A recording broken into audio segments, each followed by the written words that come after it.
Hello बच्चों, let's read this question. So this question says, consider configuration of an identical units each consisting of three layers. First layer is a column of air of height h is equal to 1 by 3 centimeter, and the second and third layer are of thickness d is equal to root 3 minus 1 by 2 centimeter.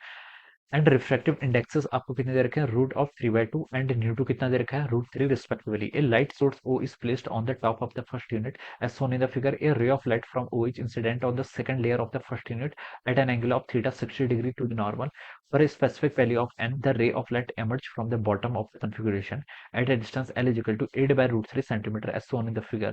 The value of n is, आपको क्या बताना है यहाँ पर n की value calculate करके बतानी है. राइट, तो देखिए बच्चों, इस क्वेश्चन का की कॉन्सेप्ट आप क्या लिख सकते हैं. The key concept of this question, इस क्वेश्चन में देखिए आपका क्या हो रहा है, रिफ्रैक्शन हो रहा है. रिफ्रैक्शन हो रहा है और मल्टीपल टाइम्स हो रहा है. ओके, तो इस क्वेश्चन का की कॉन्सेप्ट देखिए क्या लिख सकते हैं, रिफ्रैक्शन थ्रू सरफेसेस लिख सकते हैं, या फिर जस्ट रिफ्रैक्शन भी लिख सकते हैं, या फिर स्नेल्स लॉ भी लिख सकते हैं. ओके, स्नेल्स लॉ भी क्या होगा आपका, उसका की कॉन्सेप्ट हो सकता है. ओके, अरेंजमेंट देखिए क्या इधर क्या, consider configuration of N identical units. Okay, each consisting of three layer, तीन लेयर है यहाँ पर. देखिए सबसे पहली लेयर तो आपकी एयर की, यहाँ से देखना स्टार्ट कीजिए. पहली लेयर एयर की है, उसके बाद एक दूसरी लेयर है, फिर आपकी थर्ड लेयर है, फिर वही देखिए एयर, फिर सेकंड लेयर, फिर थर्ड लेयर, फिर ऐसे ही आपका रिपीट होता रहेगा. ओके, तो सबसे पहली लेयर देखिए कि आपकी एयर की है. ओके, इससे ऊपर की देखिए जो लेयर है ये आपकी क्या है, दिस इज द एयर. यहाँ पर आपका एयर है. ओके, इसको थोड़ा सा बड़ा बना लेते हैं, ठीक है, ताकि डायग्राम अच्छा बने. ओके, ये आपका एयर हो जाएगा. और यहाँ पर देखिए आपकी, ये आपका सेकंड, ये आपकी सेकंड लेयर है. ओके, यहाँ पर एक मटेरियल है जिसका रिफ्रैक्टिव इंडेक्स बच्चों कितना गिवन कर रखा है, न्यू वन के इक्वल है, यानी कि आपका रूट 3/2 के इक्वल है. ओके, ये गिवन कर रखा है.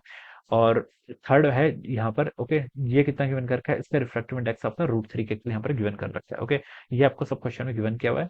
और डिस्टेंस भी आपको गिवन कर रखी है. ऑब्जेक्ट देखिए आपका यहाँ पर रखा हुआ है.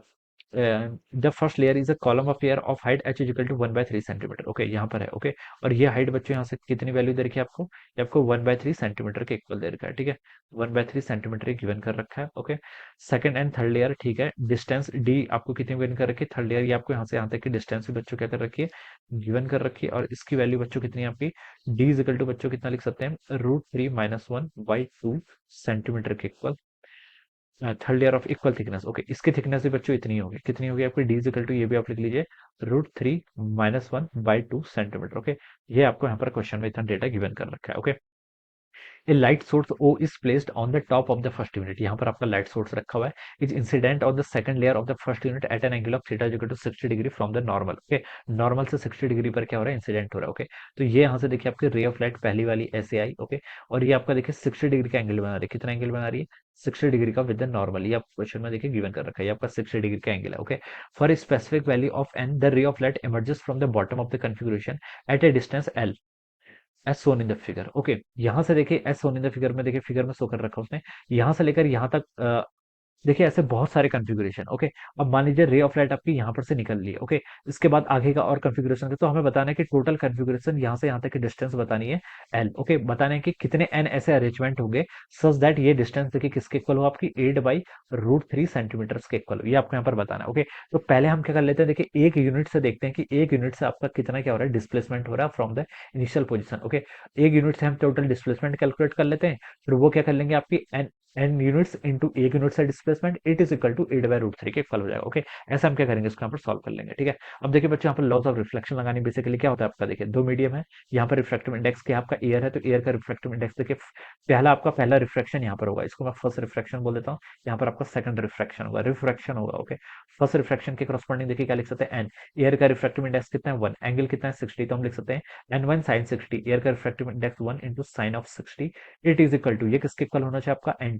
n2 इसका रिफ्रैक्टिव इंडेक्स कितना आपका यहाँ से, √3/2 टाइम्स कितना हो जाएगा, साइन ऑफ, यहाँ पर से ये आपका एयर है, ये क्या है, डेंसर मीडियम है, तो रे ऑफ लाइट किस तरह को मूव करती है, टुवर्ड्स नॉर्मल. ओके, तो ये आपकी इस तरीके से ऐसे आएगी. ओके, ये एंगल आपको यहाँ पर पहले फाइंड आउट करना है, इस एंगल को हम फाइंड आउट कर लेते हैं, यहाँ से कितना होगा, तो ये बच्चों कितना आना चाहिए, 1 इंटू साइन 60 की वैल्यू कितनी होती है आपकी, √3/2 के इक्वल, और यहाँ पर से आपको कितना गिवन है, √3/2 साइन थीटा. राइट, तो √3 से तो आपका √3 यहाँ पर कैंसिल हो गया, यहाँ पर कितना बचा, √2, यहाँ पर कितना बचा 2, तो अब इसको लिख सकते हैं, देखिए साइन थीटा कितना हो जाएगा, यहाँ से √2 से इसको कैंसिल करेंगे तो आपका 1/√2 के इक्वल हो गया. तो थीटा यहाँ से कितना हो जाएगा, थीटा की वैल्यू आपकी 45 के इक्वल आ गई। ओके, तो इतना पता चल गया कि ये एंगल कितना होगा आपका 45 डिग्री के इक्वल होगा। ये 45 डिग्री के इक्वल है। ओके, अब ये आपका देखिए यहाँ से अगेन क्या करेगी, रिफ्लेक्शन करेगी। ओके, ये इन दोनों में से देखिए कौन सी टर्म बड़ी है, इन दोनों में से हमें पता है कि ये टर्म बड़ी है, तो ये क्या करेगा, अगेन डेंसर मीडियम होगा। डेंसर मीडियम होगा तो रे ऑफ लाइट आएगी, ऐसे जाना चाहिए था लेकिन ये ऐसे कुछ चले जाएगी। ओके, तो ये एंगल अब हमें क्या करना पड़ेगा, अगेन आपको फाइंड आउट करना पड़ेगा। ओके, तो ये देखिए एंगल, ये आपका 90 डिग्री होगा, ये एंगल कितना 45, तो ये एंगल भी कितना 45 के इक्वल हो गया। ओके, अब हमें ये एंगल क्या करना है, यहाँ पर फाइंड आउट करके बताना है। ओके, ये एंगल बच्चों देखिए कितना होगा, अगेन हम क्या लगा लेते हैं, स्नेल्स लॉ का यूज कर लेते हैं ऑफ सेकंड रिफ्रैक्शन। ठीक है, for second refraction. Okay, Snell's law लगाते हैं इस सर्फेस के लिए। देखिए क्या लिख सकते हैं, रिफ्रैक्टिव इंडेक्स देखिए कितना आपका √3/2, मैं यहाँ पर लगा रहा हूँ √3/2। एंगल ऑफ इंसिडेंस कितना आपका साइन, यहाँ से हो जाएगा आपका 45 के इक्वल।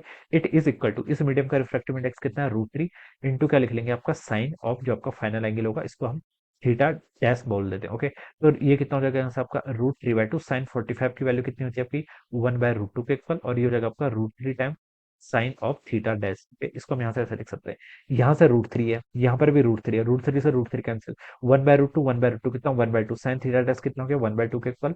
तो थीटा डैश की वैल्यू बच्चों कितनी हो जाएगी आपकी, 1/2 कब होता है 30 पर होता है। ओके, तो ये एंगल कितना हो जाए आपका 30 डिग्री के equal. Okay, so this angle should be equal to 30 degree, ये एंगल कितना होना चाहिए 30 डिग्री के इक्वल होना चाहिए। ओके, तो देखिए ये आपके 3 रिफ्रैक्शन हो गए। अब इनिशियल से देखिए यहाँ पर से आपका कितना क्या हुआ, आपका डिस्प्लेसमेंट हुआ है, हमें यहाँ पर से ये कैलकुलेट करके बताना है कितना आपका क्या हुआ यहाँ पर डिस्प्लेसमेंट हुआ है इनिशियल से। ओके, ये आपका टोटल डिस्प्लेसमेंट क्या करना है यहाँ पर कैलकुलेट करके बताना है। ठीक है, तो अब देखिए ये तो हम कैलकुलेट कर सकते हैं। ठीक है, ये आपका 60 डिग्री का एंगल था। ठीक है, ये हम कैसे कैलकुलेट करेंगे, देखिए बच्चों ये आपका 60 डिग्री का एंगल था, तो बता सकते हैं ये एंगल आपका 30 डिग्री के इक्वल होगा। पहला डिस्प्लेसमेंट, इसको मैं क्या लिख लेता हूँ यहाँ पर आपका, इसको मैं D1 लिख लेता हूँ। ऑलराइट, फिर ये आपका क्या होगा, this is our second displacement, ये आपका D2 होगा। ये आपका क्या होगा थर्ड डिस्प्लेसमेंट, इसको मैंने क्या बोल दिया D3 बोल दिया। और D1 D2 D3 की वैल्यू ऐड कर लीजिए। D1 देखिए बच्चों कितना होगा, D1 की वैल्यू देखिए कैसे कैलकुलेट करेंगे, ये 30 है, ये पता है आपको। ठीक है, तो आपको परपेंडिकुलर पता है, बेस पता करना है, तो इसको हम क्या लिख सकते हैं, देखिए यहाँ पर सब ट्रायंगल की प्रॉपर्टी लगा दिया। 10 30 कितना होता है आपका 1/√3, it is equal to perpendicular, perpendicular कितना आपका 1/3 centimetre divided by base, base की आपका D1 के इक्वल है। तो D1 की वैल्यू बच्चों अगर हम इसको यहाँ पर ऐसे लिख लें, तो ये D1 देखिए कितना हो जाएगा, D1 आपका हो जाएगा आपका √3 इधर आएगा, और ये आपका बाई 3 इधर हो जाएगा सेंटीमीटर, तो ये आपका 1/√3 सेंटीमीटर के इक्वल आ रहा है। कितना आ रहा है आपका 1/√3। ओके, तो D1 की वैल्यू बच्चों आपकी यहाँ से आएगी 1/√3 सेंटीमीटर के इक्वल। ओके, ये तो आपका D1 कैलकुलेट हो गया। अब D2 कैलकुलेट करना है। ये एंगल देखिए कितना 45 के इक्वल है। ओके, 10 45 कितना होता है 1, यानी कि परपेंडिकुलर और बेस के होंगे इक्वल डिस्टेंस के होंगे। ओके, तो ये अगर आपका डिस्टेंस कितनी है √3 -1 सेंटीमीटर, तो ये डिस्टेंस भी उतनी होनी चाहिए। ओके, तो dt की वैल्यू तो आपको सॉल्व भी नहीं करनी पड़ी, आपने ऐसे ही बता दिया कितनी होगी आपकी √3 - 1/2 सेंटीमीटर। ओके, ये आपका D2 हो गया। अब सिमिलरली बच्चों आप D3 कैलकुलेट कर लीजिए।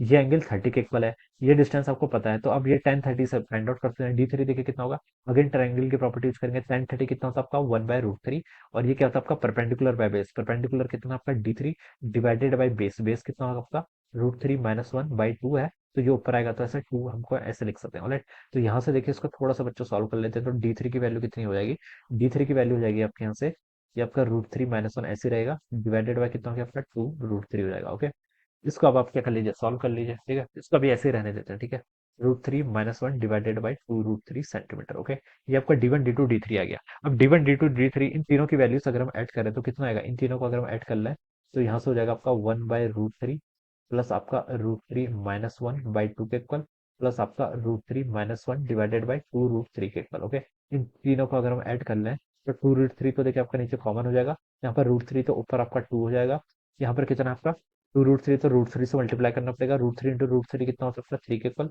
माइनस एक √3 ऐसा जाएगा, प्लस आपका यहाँ से √3 - 1 के इक्वल हो जाएगा। ओके, माइनस √3 से आपका प्लस √3 कैंसिल हो गया, 2 + 3 कितना होता है 5, 5 - 1 कितना हो गया 4, 4/2 √3, जिसको हम क्या लिख सकते हैं आपका 2/√3 के इक्वल। ओके, तो ये आपके देखिए एक स्लिट से मतलब एक यूनिट से आपका कितना आ रहा है 2/√3 का डिस्प्लेसमेंट आ रहा है। आपको कितने का चाहिए 8/√3 का, तो कितनी होनी चाहिए, देखिए 2/√3 into n is equal to 8/√3, यानी कि n की वैल्यू आपकी 4 के इक्वल रहेगी। ओके, यानी कि अगर हम ऐसे 4 यूनिट्स रख दें तो आपका नेट डिस्प्लेसमेंट कितना आ जाएगा 8/√3 सेंटीमीटर के इक्वल आ जाएगा। ओके, तो ये हम यहाँ पर से बता सकते हैं। तो n की वैल्यू कितनी आनी चाहिए बच्चों, यहाँ से 4 आनी चाहिए। Okay, so this will be the answer of this question. तो इस तरीके से देखिए हम क्या करेंगे, इस क्वेश्चन को आपको सॉल्व करेंगे। Alright, so I hope you all understood this concept. All the best and thank you so much.